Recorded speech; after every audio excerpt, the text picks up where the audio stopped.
it's still people that hoop and make and get successful. Yeah. And they still want to try to Still want to go and go back that to it. life. And then It's crazy. a lot of them not even going back because they never was a part of that life. Yeah. But it's like when you get, and that's what I've seen because this is my 13th year covering the NBA.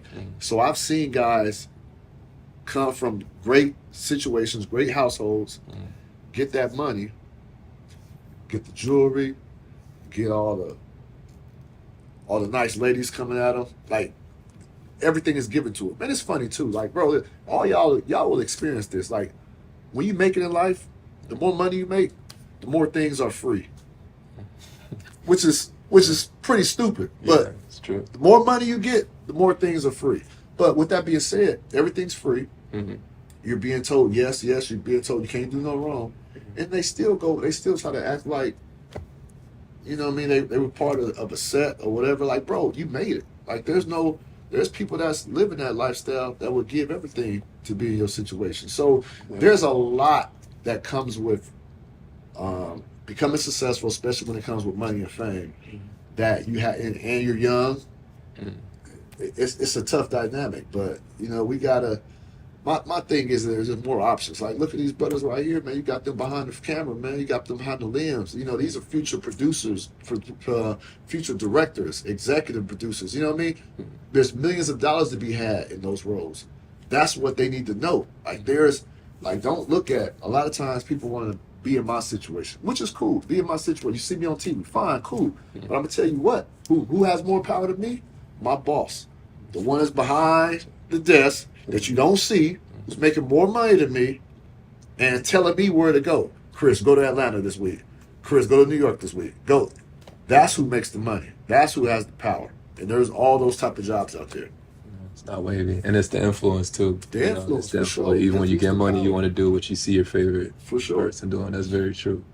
That's very true. Well, you only did 2 years in college when you When I played, when you played. Yeah, you did so 2 years, right? I did. I played You, 2 years. 3 years. One of the years was a red shirt. okay. But this is a funny thing. So people didn't know this about scholarships. You would know this. I didn't know this at the time. So went to So I first started at Sacramento Junior College. Played there a year. Then I went transferred to another junior college where I redshirted, and I just had that red shirt year I had it was Columbia Junior College. Like my skill set just took off. Man, it just took off. Anyways, Fresno Pacific University gave me a full ride scholarship after that D2 school. It's a D2 school now. It was an NAIA college then. Um, so I'm going in thinking I'm 6'2". So I should be, from my size, be a point guard. But I was always just an athletic guy. Like I could drop step dunk and quick first step, but my handles wasn't really there. But I got a quick first step. And I've always excelled playing my game. But my coach, his name is Clark Sheehy, shout him out. He was like, "Nah, you got to play the point at this level. You got to play the point." And I'm like, "Bro, I could kill them doing what I'm doing." Like, you know what I mean? Like, I'm being honest. My handles ain't that tight. Yeah. My handles not like if you pressing up on me full court, I'm gonna have some problems. You know, trying to get past you unless I just go full speed trying to get the ball up the court and get the offense. But I had problems. I wasn't that good at it. I'm like, bro, use me as an off guard. Most of the guys in our league are 6'3", 6'4". I'm good. I'm athletic, quick. I can handle it. He would make me work on my handles. Say, you got to work on do ball handling drills, 15 minutes after practice each day.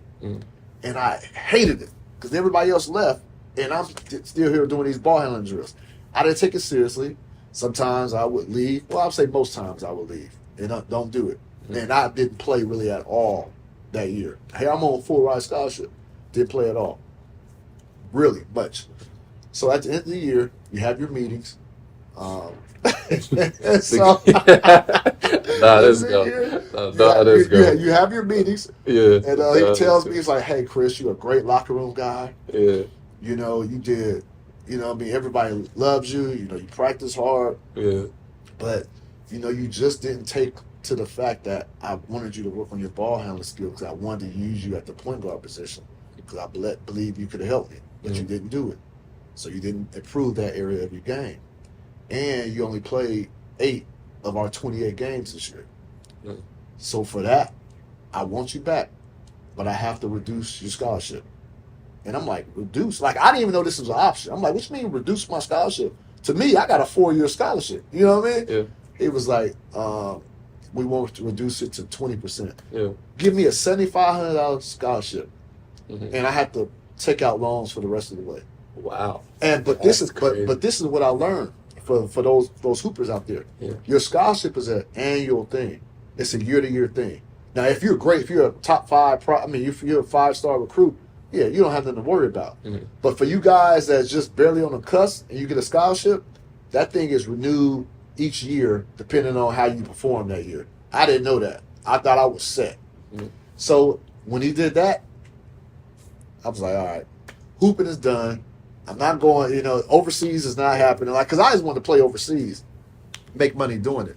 It wasn't happening, so that's when I transferred to Fresno State.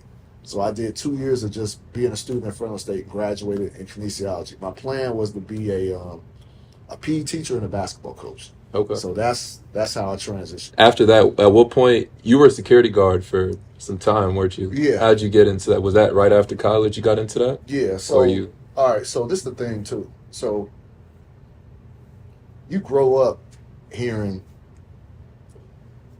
if you get a college degree, you can make such amount of money a year more than someone with a high school diploma. You Yeah. always hear that. And then if you get a master's degree, you'll make so much more money than someone with a bachelor's, right? You always hear that growing up, right? Yeah.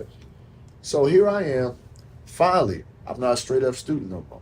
Like, I figured it out. Again, I'm a late bloomer, bro. I ended up graduating at 27 years old. You know what I'm saying? Yeah. Got married. I was 21. She was 18. Is that right? Yeah, married. So I was like, I would go to school, go to work, you know what I mean? Take time off. Like, it was just a long process. But when I'm in Fresno State, I'm getting 3.0s and everything, getting good grades. Just figured it out. Just do your work. You know what I mean? It ain't you know what I mean? Just do your work. Like, people shout there, oh, you just smart. You smart. Like, no. The assignment, they give you the assignment. It's due on Friday. Yeah. Turn it in on time. Mhm. That's it. Yeah. That's all the kids when in elementary. That's all they figured it out. They just knew. Mhm. They were just more disciplined.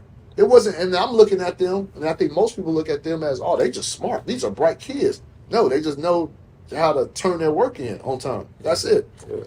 So once I figured that out, so I'm getting good grades, and again, getting my degree in kinesiology to be a PE teacher. So it's like the first year I'm there, it's like all this hope. Oh, can't wait till y'all graduate. You're going to hit the market. You're going to hit the field. You're going to have all these. You're going to be a good PE coach, and you're going to be blah, blah, blah. The second year, my final year up there, it's probably time to graduate. The tone changes. It's like, yeah, the market out there is bad. It's dry. Like, they're letting go because they're letting go of. They don't have PE teachers like they used to. You know what I'm saying? Like, and in the school systems across the country, they've cut PE from a lot of schools, even some high schools. Yeah. Before, when we came up, PE was just part of everything, right? Yeah. And now it's not. And so that final year, they were like preparing us, telling us like, yeah, it's not looking good. They're removing PE from school curriculums, and so I'm knowing like, all right, it's might be a little tough, Yeah. but I'm thinking like, man, I got so much to add to a school program. Like, I'm gonna be a basketball coach too, and I play at college. Like, it's not gonna affect me. Yeah. So that was the plan. So my last semester,